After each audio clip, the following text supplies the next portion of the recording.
from one of my Megan McKenna books. Nobiah's mother was sick, and she could not go to the well to draw water as she did every day, so Nobiah had to go. It was a big deal. It was a huge responsibility, and he felt like an adult. So he picked up the water jug, and he started to walk toward the village where there was water. It was a long walk, and he was appreciating the hard work that his mother had to do every day. He finally made it to the well, had to stand in a long line, and when it was his turn, he filled his water jug, and he was immediately thirsty. But he didn't drink. He couldn't drink, because every drop of water was precious for his family.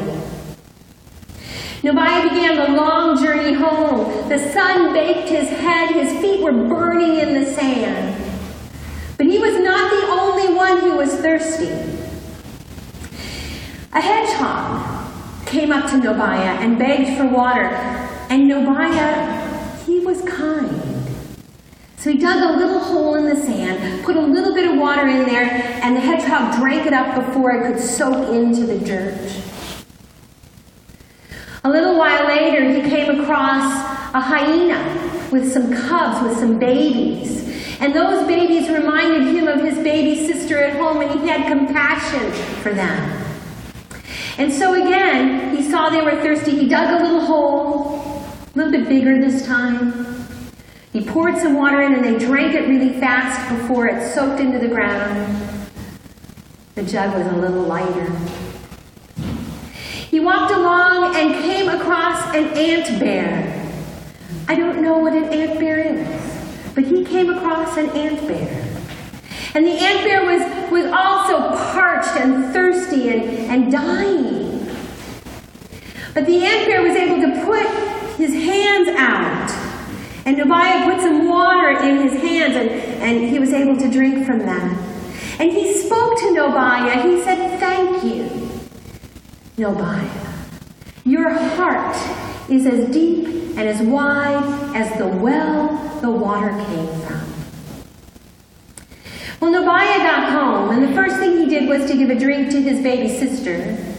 And then he gave a drink to his mother. And his mother said to him, "Take a long drink and pour the rest in the garden," which was just absolutely wilted from the intense heat of the day. But Nobiah only got a little sip, and then the water was gone. His mother was furious. "What did you do?" She said, "What did you do?" And very meekly, he told her about the fact that he had given water to some of the animals along the way. She was so mad at him, she picked up the jug for water, and she threw it across the room. She said, "How could you give away our water, our precious water? How could you give it away?" That night, as Nobiah was trying to go to sleep, he heard his sister whimpering from her thirst. He heard his mother weeping from her worry.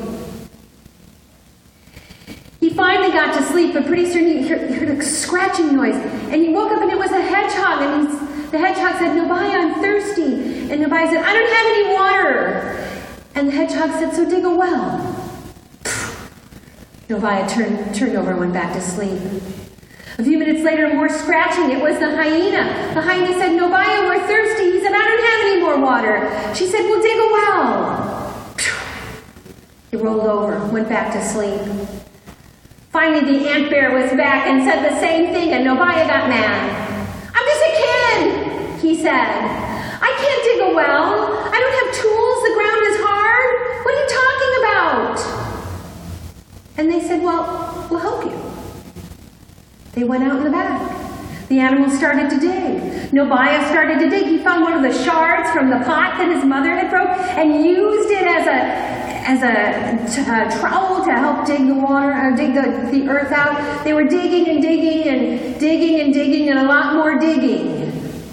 And Nobiah said, "How deep does this well have to be?" And the ant bear said, "As deep as your heart and as wide as your thirst." Keep digging, digging, digging, digging, more digging. Eventually, Nobiah fell asleep. He was just a kid. But when he woke up in the morning, he heard gurgling. And he saw that the water was coming up from the well. And he called to his mother, and he called to his village, and the community had a huge celebration. And there was great rejoicing because there was water there for them now. And they always remembered to give a little bit of water to the animals as well. So we are in the third week of Lent. We've been working our practices. We've been examining our lives. And maybe we're just about at the point where we can start to dream some dreams. Dream of more. What might be. Nobiah dreamed, right? He dreamed of a well for his community so that they could be alive and fresh. And we are also called to dream. We have been following the Becoming Beloved community process that our national churches offered us. A process of racial reconciliation and healing. And on our journey today, we come to proclaiming the dream. Proclaiming the dream. Now, in our baptismal vows, we proclaim the good news by word and example, right? We promised, we've committed to doing that. And so the first step of proclaiming the good news is to be honest. To say that we have not always welcomed people. To say that we have not always included everyone. That we have not always been a community that acknowledged everyone's belovedness. And proclaiming the good news means also proclaiming God's kingdom. God's dream for us. God dreams for us that we build a kingdom where there is no discrimination, where everyone feels loved and cared for and is given access to what they need. God's dream for us is a place of justice, where there is no hate, where hate is called out and put out. God's dream for us is a place where reconciliation and healing is possible for everyone. That is hard and holy work. But that is God's dream for us. Jesus also had a vision, a dream. In the gospel today, Jesus is zealous. And I love it when he does that. I love when he gets a little mad, you know? It makes me feel better about myself. It makes me be able to relate to him a little bit better. Because, So it's right before the Passover. Jesus is in the temple. He gets there, and what does he see? He sees people selling animals, just in case, your lamb is too heavy to carry all the way from your village to the temple for the sacrifice, because the Passover is a time of sacrifice. You can buy a lamb there. Of course, it might cost a little bit more money, right? But you can buy a lamb there. However, you cannot use the money you brought with you because it probably has a graven image on it. And we just heard the commandments twice. And you probably got from that you can't have an idol, right? No graven image. And so they would have to go to the currency exchange. And they would have to find a currency that did not have a graven image that would be acceptable in the temple. Which, of course, costs a little bit of money to get, right? Never an equal exchange.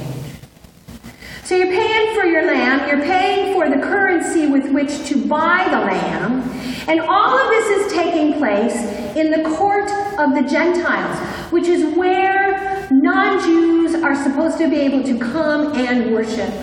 But there's no place for them because it's filled with cattle and doves and sheep and money changers. And Jesus gets mad. Jesus gets mad because Jesus' dream is a place where everyone can worship, where everyone can participate. And Jesus sees that this is a system that oppresses the poor, that discriminates against the foreigner or the other. And so Jesus takes action. Love it when Jesus takes action. Great moment for me. Jesus acts as a prophet. He says, no, this is not the way it's supposed to be. My Father's house is a place of worship. It is not a marketplace. He clears it out. He engages in prophetic action. And of course, he's going to pay for that, right? He's going to pay for it. But it's important to note that this happens in John's Gospel at the beginning of Jesus' story. The other Gospels have this story, but it's at the end. It kind of implies that's why they were out to get him. But this, in John's Gospel, comes at the beginning.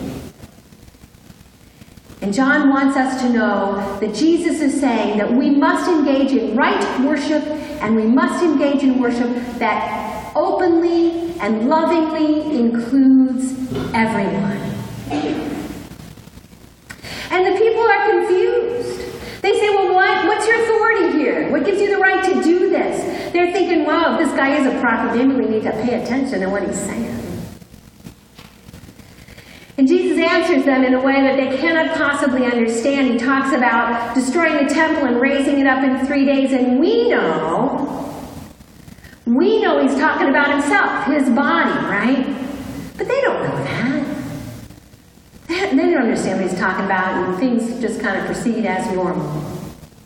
But again, Jesus is proclaiming a dream where everyone is loved, everyone can worship, everyone is included. Those who are at most risk, the poor and the disadvantaged, the other, are welcomed in. So we need to pray that we have that kind of zeal. Maybe no whips of cords, but certainly that kind of passion, that kind of boldness. We need to pray that justice and care for others is just as important as everything else that we do. We need to pray that we can work against any kind of discrimination and always be engaged in reconciliation and healing. We need to be passionate about that. Because this is God's dream for us. God has proclaimed God's kingdom and shown us what that involves. And so we need to continually offer ourselves to that dream and make sure that we are following in the way that Jesus is leading us. Amen.